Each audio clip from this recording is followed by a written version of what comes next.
53 anyos na lalaki arestado nang mahulihan ng baril at iligal na droga sa Comelec Checkpoint sa Jaén, Nueva Ecija. Tutukan sa report.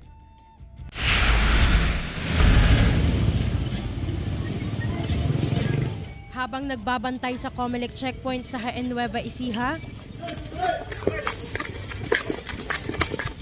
biglang nagtakbuhan ang mga pulis. May hinuli kasi ang isa nilang kasamahan na motorista matapos makitaan ng baril. Pinadapa ang 53 anyos na lalaki at pinusasan. Nang tignan ang compartment ng kanyang motorsiklo, nakita roon ang 115 gramo ng hinihinalang iligal na droga.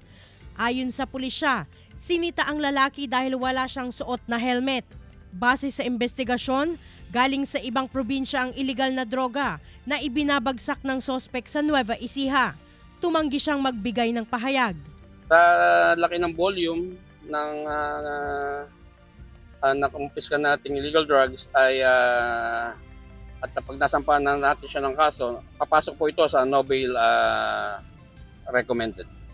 Kung makakarating ito sa baba o sa mga end user ay maaaring ang pagmulan pa ito ng iba't ibang krimen tulad ng rape, murder, robbery. Alam naman natin na kapag ang isang tao ay high on drugs ay may mga possibility na makagawa ng illegal activities.